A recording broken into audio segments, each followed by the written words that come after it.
Nabi Isa itu kalau orangnya ceria sekali. Pernah ditegur sama Nabi Yahya, mali aroka dohikan ka'annaka aminta min makrillah. Saya melihat kamu kok selalu senyum ceria, seakan-akan tidak ada adabnya Allah.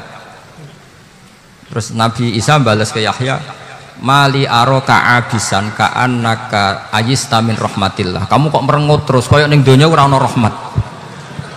Jadi kamu milih mana? Senyum terus apa merengut terus? Partainya hanya dua, Nabi Yahya sama Nabi Isa. Jadi khazanah itu banyak.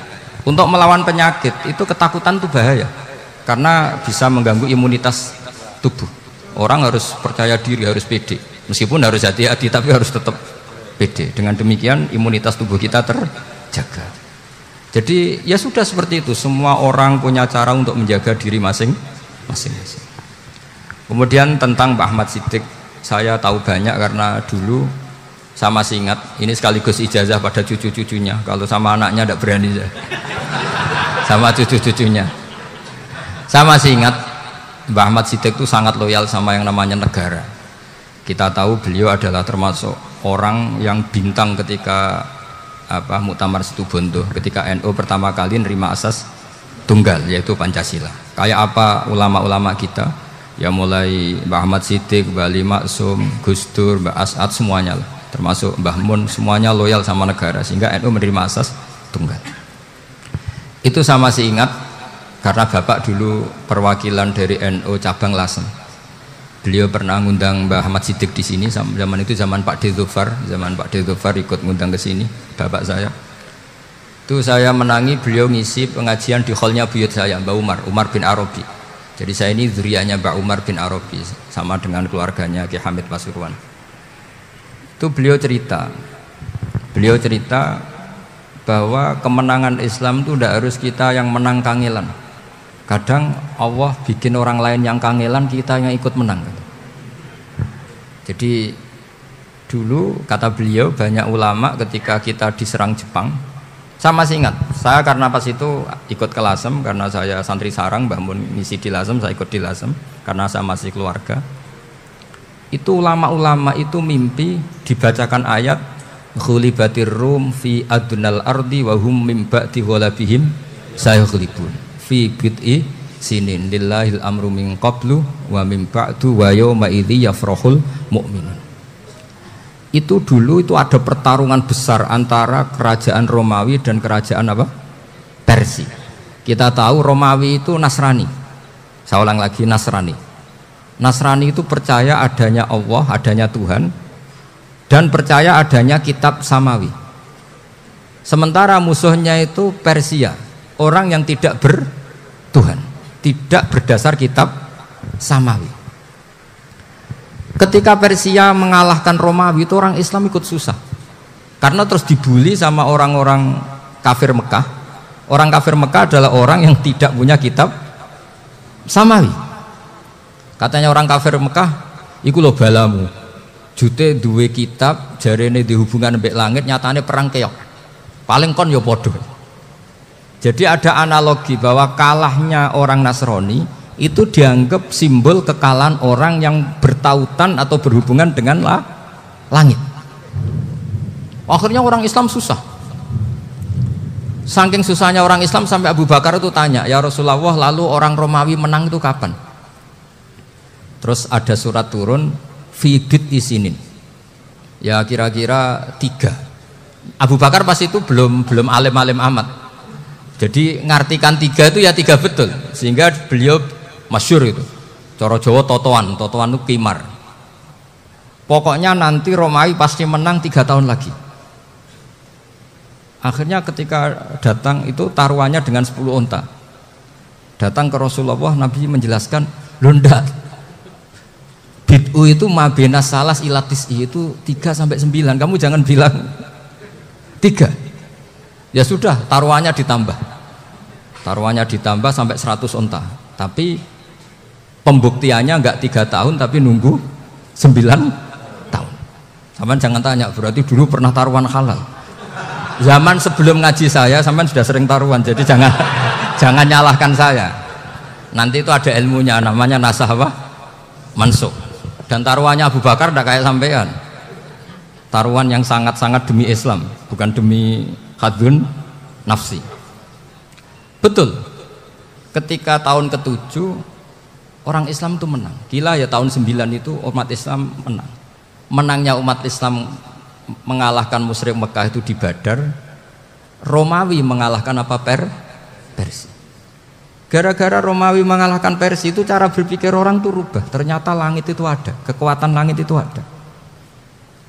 Sehingga meskipun akhirnya orang Kristen bilang ada Trinitas, terus mereka keliru dalam mengartikan Isa, tapi ada sekian nabi yang mereka sebut dan mereka hormati. Ada sekian kesamaan. Sehingga dalam Islam, saya ulang lagi, dalam Islam, andai kan disuruh milih orang komunis sama orang Nasrani, Islam tentu sama-sama kerjasama, milih sama yang Nasrani, karena ini ahli kitab, kerjasama loh, bukan milih menjadi Nasrani. Nanti kalian salah paham, senangannya terus bully, itu semangatnya pasti hasad. Nah, terus lalu relevansinya dengan Indonesia gimana? Wa yauma idzi yafrahul mu'minun, ketika orang Romawi yang punya kitab samawi mengalahkan Persia yang tidak punya kitab samawi, itu orang Islam ikut bunga, ikut gembira. Itu semua kiai banyak yang mimpi seperti itu. Ini cerita Pak Ahmad Siddiq, saya dengarin itu. Ternyata betul, Jepang itu nggak dikalahkan Indonesia. Jepang, Hiroshima dan Nagasaki dibom oleh apa? Sekutu. Akhirnya Jepang pulang. Pas Jepang pulang, Indonesia merdeka. Itu dulu kiai-kiai sudah nakwil bahwa menangnya Indonesia itu tidak harus mengalahkan penjajah. Pokoknya nanti penjajah ada yang mengalahkan. Jadi Indonesia, orang Islam zaman itu tidak bisa mengalahkan Persia. Yang mengalahkan itu Romawi. Tapi orang Islam ikut gembira. Itu sebenarnya wa yauma idzi yafrahul mu'minun binasrillah. Jadi orang itu cara berpikir Quran itu beda. Sehingga saya ini cerita ke cucu-cucu Mbah Siddiq karena ya nasabnya sama sampai saya, karena sama-sama sampai Mbah Sambu. Bedanya keluarga saya lewat Mbah Abdul Azim, kalau yang keluarga sini lewat namanya Mbah Yusuf. Itu saudara sama Mbah Abdul Azim, sama-sama sampai Mbah Sambu. Tapi keinginan saya tentu bukan sekedar silaturahim gagah-gagahan diceluk Gus. Celuk Gus repot. Nak ora alim ra pantes. Nak beling ra pantes. Salam templek 1.000 jaluk swarga. Aduh. Tuhan, kok mentalan yang 1.000 jaluk. Kamu nginep di hotel 100.000 itu tidak cukup, apalagi untuk bayar apa? Surga. Itu nggak sopan sekali. 1 juta ya nggak bisa itu, 100 juta juga nggak jelas juga. Terus sampai mendingan nggak usah salam template, malah nggak mungkin masuk surga kalau. Jadi dulu yang namanya zuriyah, sampean tenang saja, nasab sampean tidak kalah dengan kita, karena nanti setelah di kuburan itu gus-gus itu nggak penting. Semua kalau ditanya bapak kamu siapa, jawabannya siapa? Nabi Ibrahim. Sudah parmin parlan hilang semua, sudah aman pokoknya nanti, karena kalau nanti ditanya malaikat bapak kamu siapa, jawabnya Nabi siapa? Ibrahim. Makanya saya itu pemuja Allah yang serius. Sampean ya pemuja Allah, tapi kan kadang kurang alim. Saya ini pemuja Allah serius. Saya itu kalau ngaji, ya ngaji biasa belajar, itu sering nangis seneng. Misalnya saya baca tadi, Miftahul Jannah la ilaha illallah, luang kunci kok dikasihkan. Kita ini masuk neraka gak pantas, enggak bawa kuncinya kok masuk. Harusnya kita ini masuk surga, kita kan pegang kunci surga, gak pegang kunci neraka. Maka aneh kalau kamu masuk neraka, itu aneh. Coba kita pegang kunci surga apa kunci neraka? Tapi kadang teman saya neraka ora ono kuncine. Karena tidak ada pintunya. Terus saya bilang, kamu kok tahu? Memangnya mau ke sana, kata saya. Saya tidak punya rencana tahu neraka. Karena nanti di antara syafaatnya Quran itu orang kalau mau masuk neraka tidak jadi. Ya nggak apa-apa ya, diatur sendiri. Jadi di antara syafaatnya Quran itu orang nggak jadi masuk neraka. Jadi syafaat itu ada 2, dari neraka diangkat ke surga, dan itu bisa lama itu.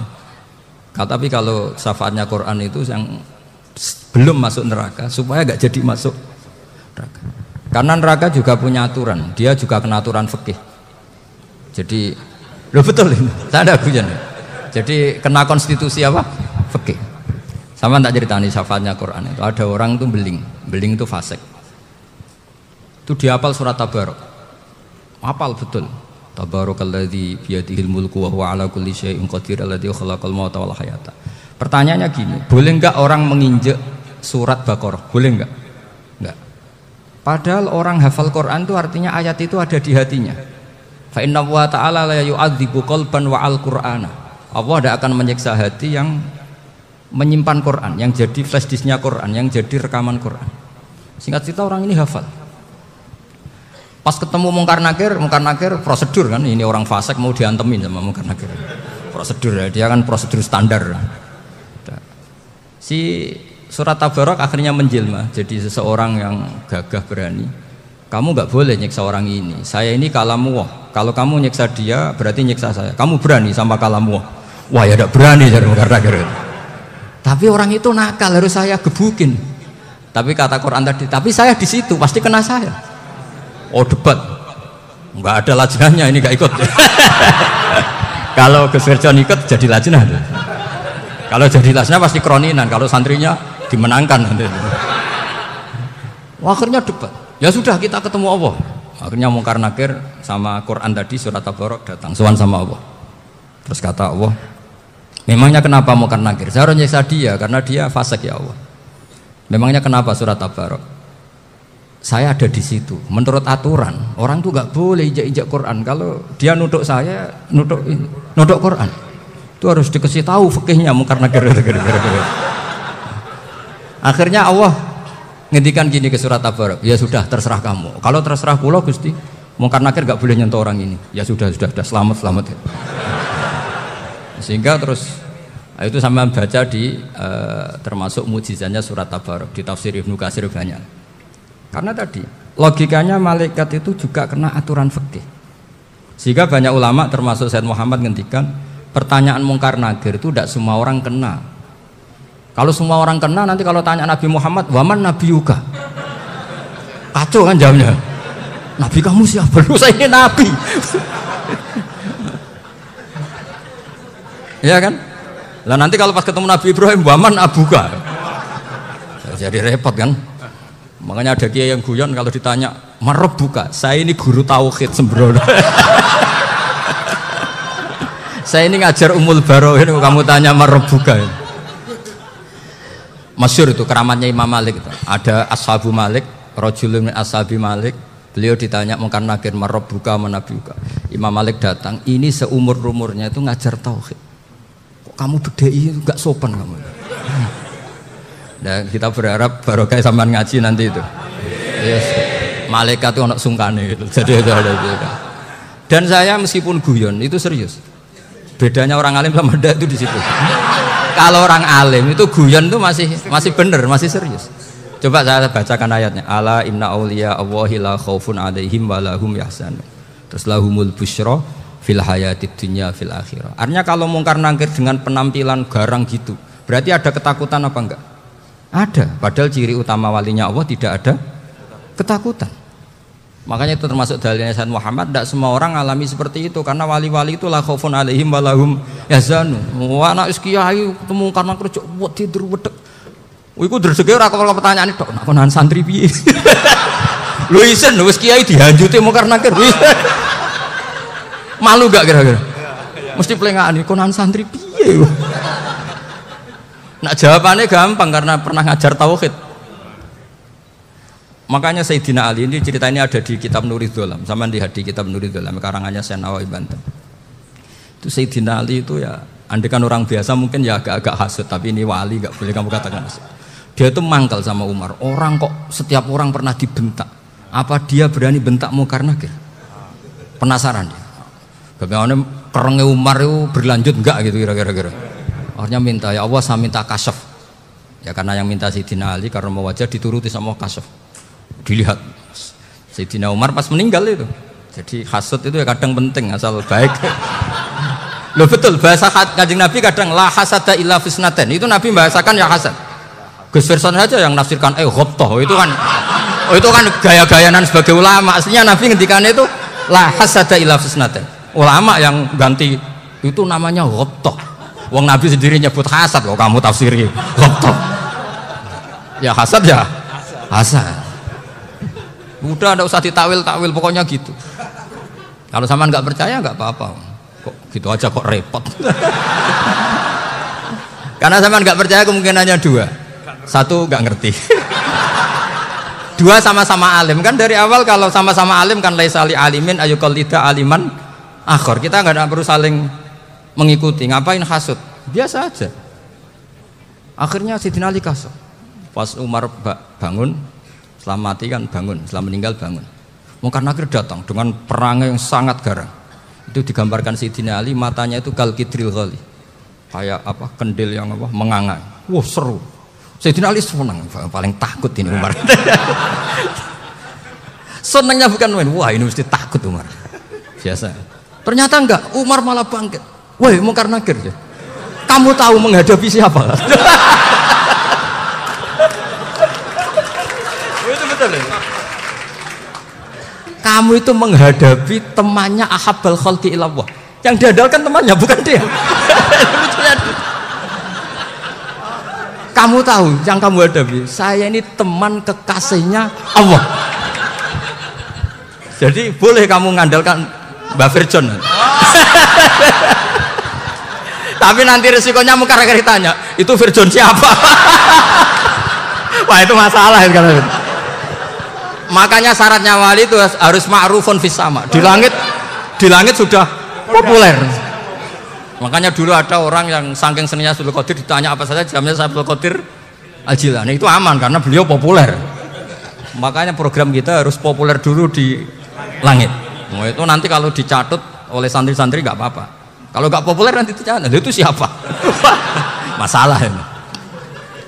Umar itu yang dibanggakan itu, kamu tahu saya siapa?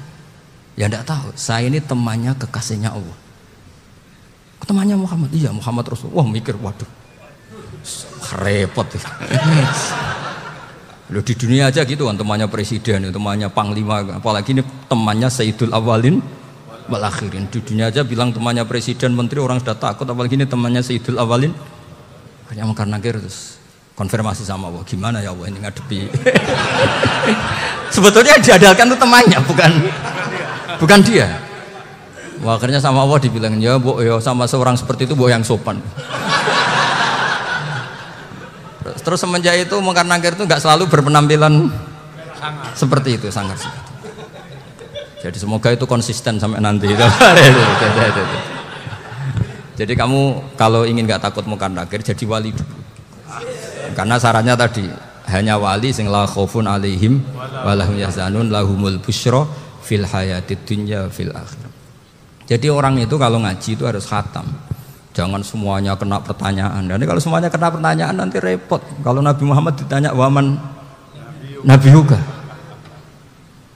Nabimu siapa? Lu kan terus jadi aneh. Jadi makanya ngendikane Sayyid Muhammad semua ulama lah, enggak ada am kecuali ditaksis. Kecuali sifatnya Allah. Misalnya bikulli syai'in alim ya benar-benar bikulli syai'in. Tapi kalau am semuanya pasti ada taksis meskipun dalam muhawarah muhadasah biasa. Ya, misalnya contoh gampang, istri kamu baru seneng kamu, mas nak pengen apa-apa aku lapor aku, gak apa-apa mas, mesti aku seneng gak sama lapor. Iku di aku pengen wayo.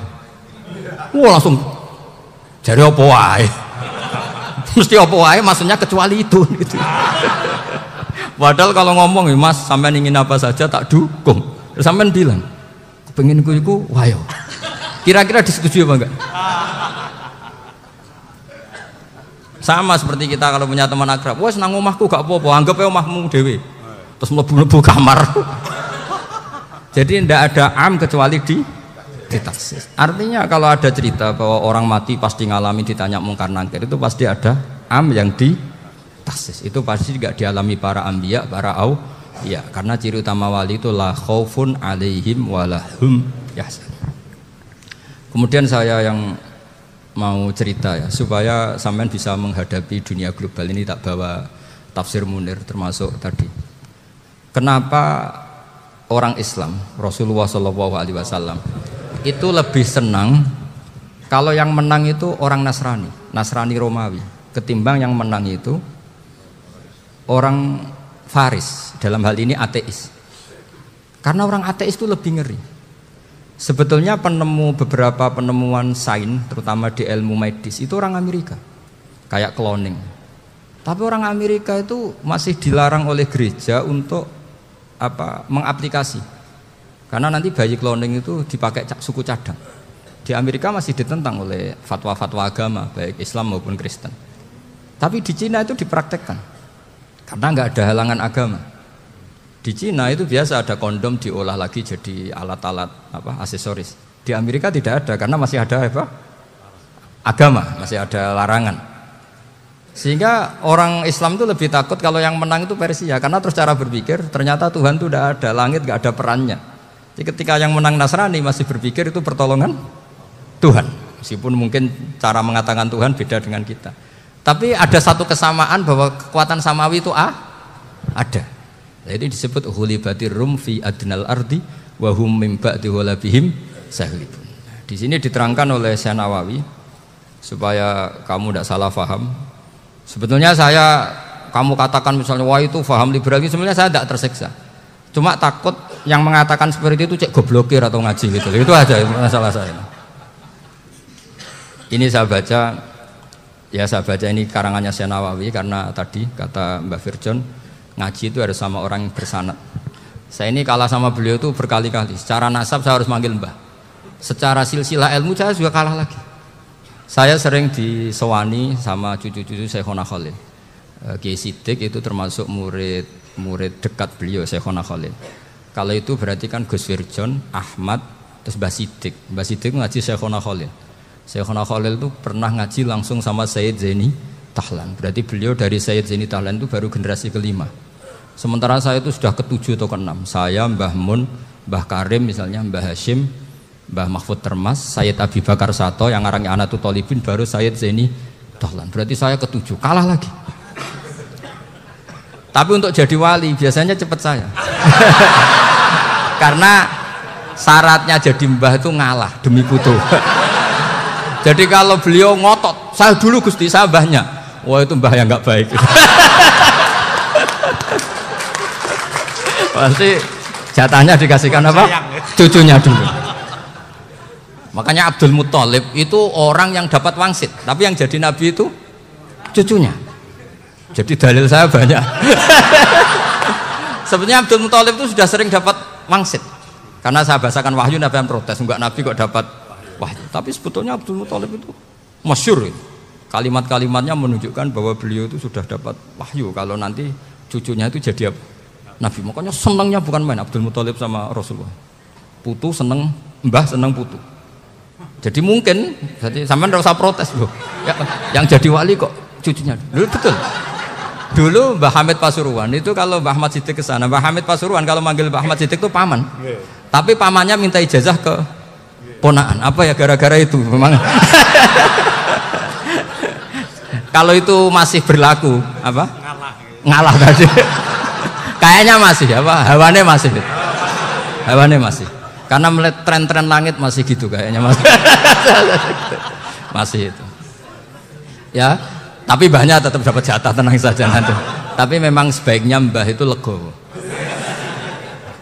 Rasulullah Muhammad SAW itu terkenal min dzurriyyati Ibrahim, tapi kata Rasulullah ana dakwatu Ibrahim wa bisyaratu Isa, aku nganti ngene iki barokah dongane Nabi siapa? Ibrahim. Jadi dongane Nabi Ibrahim dia tiba teng putu. Jadi banyak bukti bahwa jatuhnya ke putu gitu. Tadi saya di kamar sama beliau berduaan. Nih Mbah sing dadi wali di sini, aku bebas. Cocokan tadi. Nah, kenapa saya akhir-akhir ini gulirkan daftar wali? Kenapa? Saya ini resah ya, orang sudah ingin dicintai pejabat, dicintai tetangga, dicintai teman. Tapi kadang-kadang orang lupa lagi dicintai apa? Makanya saya meskipun guyon tapi ini amdan bukan sahwan, supaya orang punya cita-cita lagi jadi wali, ingin dicintai Allah. Kita ini terlalu lama ingin dicintai makhluk. Mbok ya naik kelas sedikit lah, ingin dicintai Allah Subhanahu wa ta'ala. Meskipun saya guyon, tapi tadi guyon saya tuh lebih serius ketimbang serius Anda. Karena tak pikir, saya tuh kalau pergi itu seneng ngebis, bukan karena saya tidak punya mobil, tapi saya sering mau butuh itu supaya nggak diganggu. Karena saya tuh harus punya waktu sendiri. Kalau bis kan ketemu orang nggak kenal, tapi sekarang ya agak susah, banyak yang kenal. Dan susahnya lagi gak minta ijazah, minta foto. Aduh. Repot tuh. Mau dibenci itu umatnya Rasulullah Shallallahu Alaihi Wasallam. Mau disetujui itu sanatnya mana? Kalau ketemu orang alim minta apa? Foto. Itu nggak ada sanatnya. Nggak tahu saya itu mazhab dari mana itu. Ya mazhab milenial yang jelas itu kan. Ini tak baca ya biar dapat. Karena ini kenangan saya sama Mbak Ahmad Siddiq. Saya masih ingat betul beliau ngisi hallnya Mbak Abdullah bin Umar, berarti abahnya Mbak Hamid. Karena mbah saya itu Fatimah binti Khalid bin Umar. Kalau Mbak Hamid itu Hamid bin Abdullah bin Umar. Itu saya masih ingat betul zaman itu Mbah Hamid siap hall di Lasem itu rawuh dan saya derek nembah saya karena masih misanan datang ke Lasem. Itu beliau pas itu ngisi sama Mbah Mun. Mbah Mun masih muda, Ki Ahmad Siddiq sepuh senior. Itu beliau cerita bahwa dulu ketika Indonesia dijajah Jepang itu para kiai mimpi dibacakan ayat Ghulibatir Rum fi adnal ardi wa hum min ba'di ghalabihim. Terus ada kiai yang tanya, takwilannya gimana? Ya nanti Jepang pulang bukan karena kita yang mengalahkan, tapi Jepang ada yang mengalahkan sendiri, meskipun tidak kita. Kayak dulu Faris tidak dikalahkan Islam, tapi dikalahkan Romawi, tapi yang senang umat Islam. Wa yauma idzi yafrahul mu'min. Itu luar biasa ulama-ulama kita. Delalah kejadiannya Indonesia seperti itu. Yaitu kita tidak mengalahkan Jepang, tapi Jepang pulang sendiri karena dikalahkan apa? Sekutu. Ya ini saya baca. Ini tidak usah dicek bacanya benar apa enggak. Sudah aman apa? Aman. Karena kalau saya salah itu ya sengaja. Artinya ya sengaja saja. Ya biasa maksudnya. Saya kemarin ngisi di Pondok Peloso, di Pondok Al Munawir Jogja. Salah itu ada dua. Ada salah yang memang benar-benar salah. Itu enggak apa-apa, bisa dimakfu. Karena mesti sangke wong goblok salah yang terus itu. Ada salah bawaan ilmu, itu repot tuh dadaninnya. Karena misalnya kita yang biasa belajar qiraah sabah wayah sibuhu, mesti diulang lagi wayah sabuhu. Karena qiraahnya Imam Asim itu hasibah yah sabu bi fathis sin. Sementara kita kalau ngaji kitab kulino yah sibu. Sehingga kita yang biasa belajar sabah itu kalau baca kitab itu kayak orang bingung.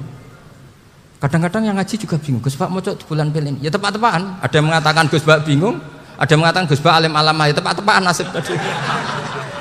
Karena memang ya sab'ah memang seperti itu. Misalnya kufuan itu Imam Asim baca kufuan. Tapi beliau punya murid namanya Syu'bah. Itu kalau baca kuf'an. Makanya kita itu ini kan khataman Quran ya. Jadi saya menyinggung sedikit tentang qiraah sab'ah. Tadi beliau juga sudah tak kasih kitab saya Hifdzuna Lihadal Mushaf. Sama tak ajari latihan sab'ah. Memang angel ya. Makanya yang nggak bisa itu wong pinter. Sudah tahu angel ya nggak usah diteruskan kan. Orang menghindari barang angel itu pinter apa goblok? Pinter. Berarti wong goblok pinter. Saya tuh makanya sama orang goblok tuh respect. Jadi orang alim tuh angel apa gampang? Angel. Menghindari barang angel pinter apa goblok? Loh, orang menghindari barang angel pinter apa goblok? Pinter. Berarti wong goblok pinter. Jadi saya sama orang-orang goblok itu respect. Sudah tahu jadi orang alim angel ya barang angel ya harus dihindari. Makanya saya ini insya Allah umatnya Nabi yang termasuk yang terbaik. Amin. Karena mencintai umatnya Nabi termasuk yang goblok. Waduh, itu tidak gampang itu. Ya, karena tadi sudah tahu ya. Seperti itu loh orang naik panjat pinang itu yang naik karena ingin hadiah. Yang nonton sudah tahu wah licin kok dinaikin mau keplodok ya. Tapi orang sepakat yang nonton juga pinter karena sudah tahu ribet kok. Tuku yang pasar kena lah apa mana. Sama juga gitu. Ngalim tafsir angel, ngalim fikih angel. Tapi karek ngaji ngerekam kan gampang. Itu pinter apa goblok? Pinter. Iya. Makanya kula niku mbok burohno ngono tok. Saya tadi dinasihati Mbak Firjon muga-muga hati saya selamat. Saya itu meskipun kata orang banyak muhibin saya banyak, tapi saya insya Allah tidak riak. Saya itu pakai kitab namanya Tasbidul Fuad, itu karangannya Said Abdul Al-Haddad. Ketika beliau punya muhibin banyak ditanya, bagaimana ya Habib Anda menjaga hati Anda? Jamnya Said Abdul Al-Haddad itu unik. Innama azzamu Allah. Mereka itu sebenarnya menghormati Allah, cuma butuh sarana, dan itu saya. Jadi saya tahu sampean semua itu mencintai Quran, mencintai sunnah Rasul, mencintai hadis-hadis Rasul. Cuma sampean kan karena nggak paham, terus manfaatkan saya. Jadi sebenarnya saya ini korban. Korban. Jadi saya mau riak gimana? Korban kok mau. Bangganya di mana tuh? Coba sampean misalnya ngaji tafsir, belajar sendiri kan susah. Terkibnya susah, maknanya susah. Bahkan beli kitabnya kadang tidak kuat. Loh, untuk jadi alim tafsir itu kan harus beli kitab. Loh, saya sering belajar kitab itu jutaan. Tafsir Tobari, saya pernah beli kitab Fakhrur Razi itu berapa coba? 27 jilid. Karangannya Fakhrur, belum karangannya ulama modern, Imam Sa'rawi. Itu berapa jilid? Itu jutaan. Saya kemarin juga dihadiahi kitab Pak Quraish Shihab namanya Faidul Bari fi Syarhil Bukhari. Pak Quraish Shihab yang terkenal. Dia sering diskusi sama saya. Saya ngasih hadiah beliau ngasih hadiah saya. Oh itu harganya enggak kuat. Dadak kuat kadang di Indonesia enggak ada coba. Dan sama orang hebat menghindari kesulitan itu. Nah, kesulitan itu sebab ngaji ikut, kalau enggak paham dirukokno rekamannya sudah gitu. Pinter mana sampean sama saya? Pinter sampean kan? Bikin sosis susah, beli aja kok repot kan. Nah, makanya nggak boleh orang bilang, wah aku goblok reso tafsir, aku wong pinter. Makanya nanti kalau saya ketemu Nabi tidak termasuk orang yang mentahkir orang Islam. Kafabil mari isman ayah kiro akhahul muslim. Jadi cukup orang itu dosa kalau menyepelekan orang Islam. Termasuk darani sampean goblok itu dosa. Caranya nggak darani goblok ya tadi di logika tadi. Alim itu angel, gendari angel itu pinter, berarti wong bodoh pinter ya sudah gitu. Tapi tetap bodoh. Tapi ini satu cara untuk saya respect gitu. Coba orang yang ngaji tafsir saya banyak, mungkin ribuan. Itu sebetulnya mencintai Quran. Karena Quran adalah kitab suci yang panduannya umat Islam. Sangat mencintai Quran. Terus kemudian mereka nggak paham. Terus mencari orang yang memahamkan. Burono lah cara Jawane. Terus keren saya itu di mana coba? Lah terus mereka kurang ajarnya gini, kalau paham itu ya alhamdulillah paham. Kowe nak ngaji Gus Bae ngono tok. Tapi nek ora paham, ora nyalano akal ya. Mari Gus Bae nerangno cepet mulane gak paham. Ora kok nyalano teke sing lelet. Oh kan masyaallah naudzubillah tenan. Sebetulnya tingkat kurang ajarnya tinggi Gus sebenarnya. Jadi kalau nggak paham itu kadang nggak nyalahno uteke, kayak mau misalnya, mau mari mikir aja jelas. Padahal misalnya jelas orang mesti paham berdoa. Paham ya? Jadi kata Sayyid Abdul Haddad, innama azzamu Allah. Sebenarnya mereka itu sangat menghormati Allah. Makanya kita nggak perlu mengatakan wasilah itu kafir, nggak akan. Karena orang tawasul sama Rasulullah itu ingin dapat ridhonya Allah lewat orang yang dicintai. Kita mencintai wali sebenarnya, wah itu kekasih Allah. Kita mencintai itu karena mencintai Allah. Sama seperti gini, kamu mencintai kangkung apa enggak? Sebenarnya sama sekali enggak. Tapi kamu ingin sehat, ada asupan gizi. Kamu ingin tubuh kamu sehat, butuh asupan gizi. Kemudian kamu makan kangkung. Apa terus kamu cinta kangkung kan enggak? Cinta kesehatan kamu sama. Orang yang mencintai saya sebenarnya ingin kepuasan rohani. Saya kan termasuk kiai yang torekonya gampang. Ini swarga kan akhirnya penggemarnya banyak. Coba kalau kamu neraka. Wah, jadi sebetulnya Anda mencintai kepuasan Anda sendiri. Nah, saya ini korban.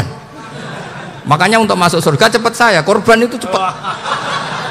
Da'watul mazlum la turaddu. Laisa bainahu wa bainallah hijab. Jadi saya kalau dongo langsung seret langit.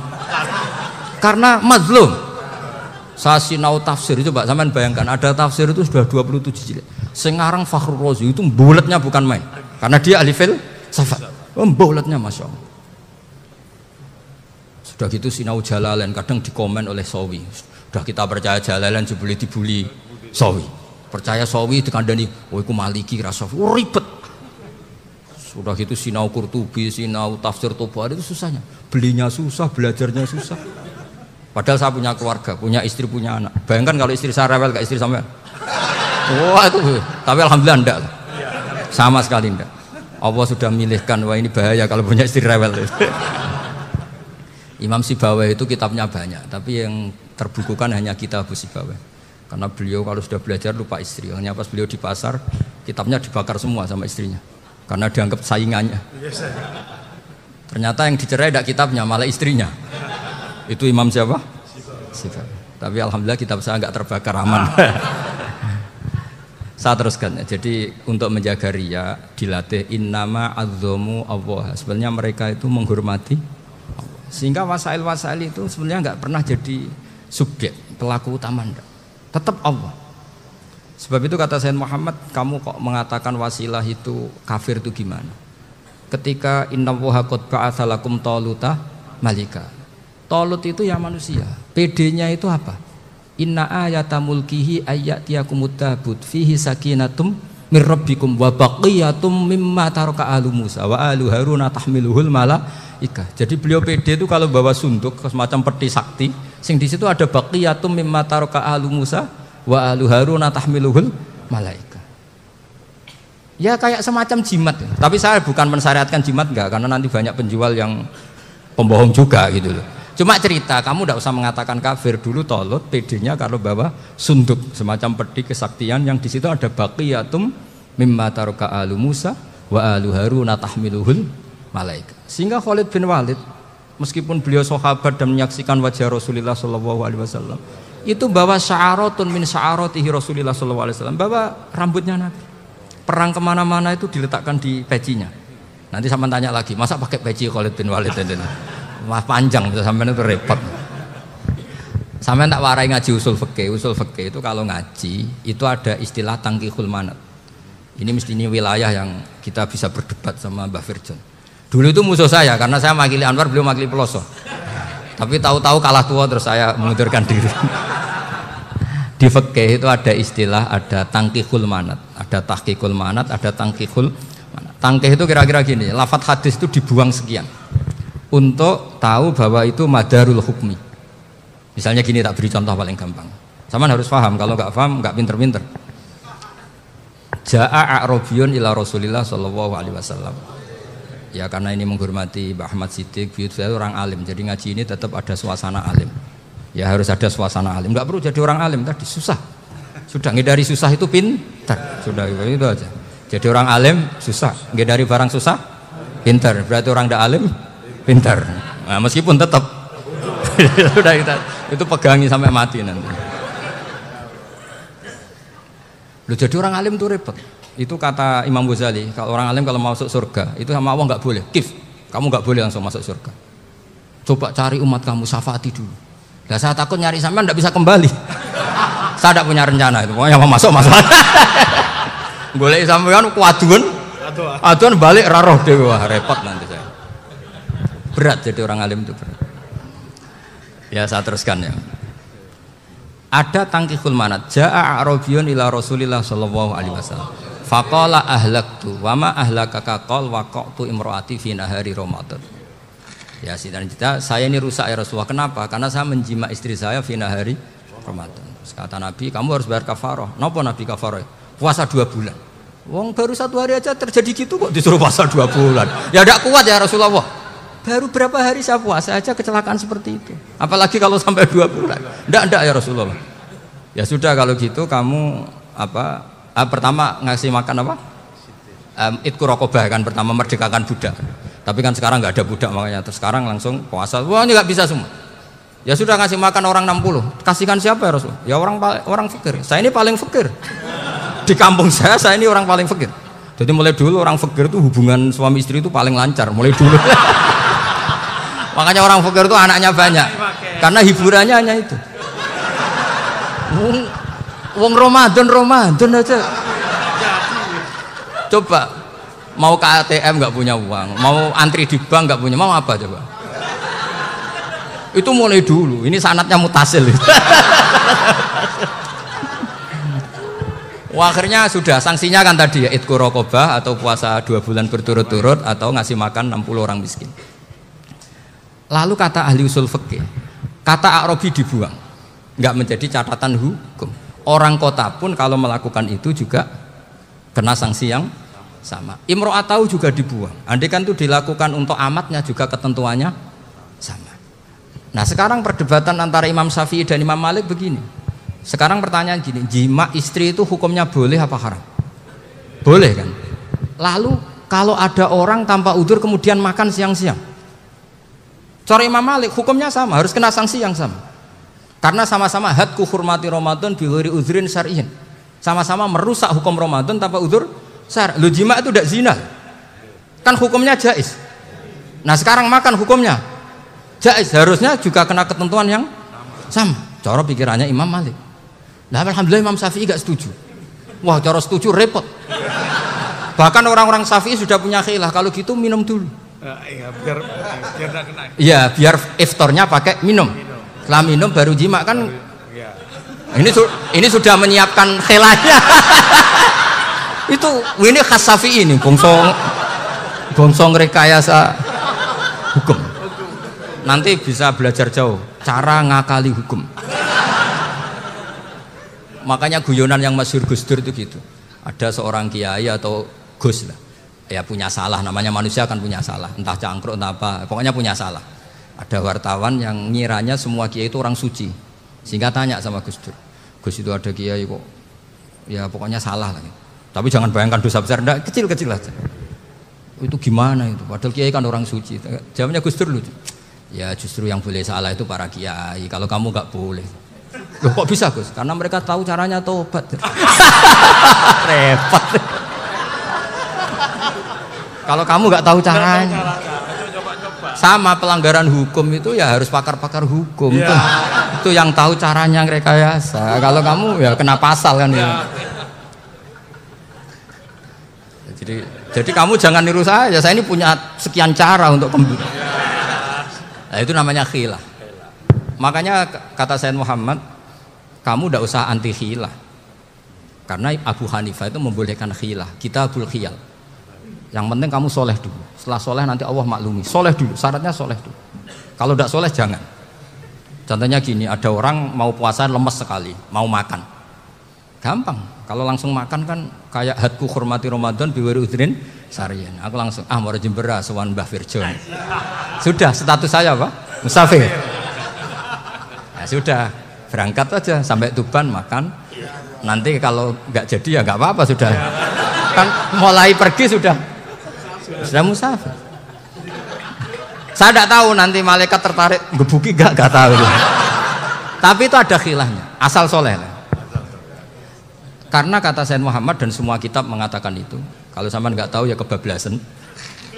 Nabi Ayub, yang terkenal Gudiken itu siapa? Ayub ya. Nah, itu yang Israiliyatnya akan seru lah. Gudiken dikukur bek kreweng itu terlalu lah kalau itu. Untuk kreweng konti ning Arab ora ono kreweng itu sudah masalah itu. Singkat cerita, Nabi Ayub ketika diasingkan kaumnya itu kan nggak punya sumber makanan. Lah orang lelaki itu mulai dulu egois. Istrinya Nabi Ayub itu cantik sekali, udah cantik, rambutnya bagus. Makanya kamu nggak usah tanya kenapa istrinya kayak banyak yang cantik. Ya, warasatul anbiya, nggak boleh gitu. Kalau nggak cantik ya warasatul anbiya dari segi balak. Istrinya Nabi itu semuanya cantik. Nggak usah tanya sebabnya apa, pokoknya gitu, semuanya cantik. Singkat cerita, beberapa kali istrinya Nabi Ayub itu kerja demi bisa nafkahi Nabi siapa? Suatu saat itu tidak ada pekerjaan yang cukup untuk beli roti. Satu-satunya peluang dapat rezeki itu putrinya raja itu rambutnya berondoli. Terus ada sayembara siapa yang rambutnya bagus mau dibeli. Sampai rambutnya istrinya Nabi Ayub itu dijual. Nabi Ayub tersinggung karena itu mengurangi kecantikan. Jadi lelaki mulai dulu gitu. Udah nggak urun kalau istrinya nggak cantik itu komplain. Itu khasnya lelaki. Jadi kalau kamu gitu ada sanadnya juga, tenang saja ya. Komplain ya pegawaian itu. Saking mangkelnya Nabi Ayub terus ngendikan la adriban naki mi'ata sautin. Kamu akan saya pukuli dengan mi'ata sautin atau dengan 100 cambukan. Atau mi'ata dikhtin atau mi'ata apalah sesuai konteks zaman itu. Engko nak muni pecut tuku kondi kok ribet lagi. Singkat cerita akhirnya ketahuan bahwa istrinya menjual itu demi Nabi Ayub. Allah nggak ridho kalau kekasihnya yaitu istrinya Nabi Ayub wis perjuangan kayak gitu malah kena hukuman. Tapi Allah juga nggak ingin kekasihnya yang bernama Ayub melanggar sumpah. Padahal beliau sudah sumpah wallahi demi Allah nanti tak pukul dengan 100 kali. 100 kali dengan lidi lah misalnya, contoh yang gampang tuh lidi. Akhirnya sama Allah dikasih satu solusi. Wa khud biyadika dikhsan fadrib bihi wala tahnas. Ya sudah, lidi itu ikat jumlahnya 100. Terus pukul sekali saja. Anggap saja sudah 100. Iku pangeran sing wari ngakali ngono iku pangeran. Tapi syaratnya soleh. syaratnya soleh. Jadi kalau kamu anti khilaf berarti anti ajarannya Allah di ayat itu. Wa khud biyadika dikhsan fadrib bihi walata. Itu dulu ada, ini cerita di Ithaf. Ini cerita terakhir, ini sudah, sama jangan nama sudah. Terus pengumuman tadi yang enggak pernah sepuh ngutang saya itu haram tadi. Karena tadi saya punya kewajiban di rumah yang bisa menggugurkan ya kewajiban yang lebih besar. Lebih besar itu ya tadi bisa pernah guru, pernah sepuh. Yang jelas enggak umur. Umur sampean menang kabeh itu. Tua-tua serepot itu. Ada raja itu ganteng kaya, senengane nikah perawan cantik. Itu semua kampung mesti kenal. Mungkin digilir atau gimana pokoknya. Suatu saat ada pemuda suka sama perempuan yang di kampungnya, cantik sekali. Kemudian pemuda ini ternyata pekerja di kerajaan itu. Tiap hari ditanya, wah itu yang di kamu yang cantik siapa? Mau saya nikahin gini. Wah bahaya ini saingannya raja. Jadi yang dibidik pemuda tadi itu saingannya. Si raja ini orang yang namanya raja kan gengsinya tinggi. Kaifatang kihuha wa kotroa itu kot kobbalaha rojulun. Kok bawa nikah piye? Saya itu pernah melihat dicium lelaki. Wah, gak mau. Gak gelem kadung ditambung lan waqat qabbalaha rajulun. Saya pernah melihat sendiri qabbalaha rajulun, dicium oleh lelaki. Wah, sudah gak minat raja langsung gak keren. Suatu saat pemuda tadi nikahi perempuan itu. Rajanya marah-marah. Kamu lelaki gak punya harga diri gini. Gak punya selera, gak punya harga diri, sudah pernah dicium orang kok tetap dinikah. Bilang ke raja, takrif manir rajul, lelaki itu siapa? Abuha. Kamu tahu lelaki itu siapa?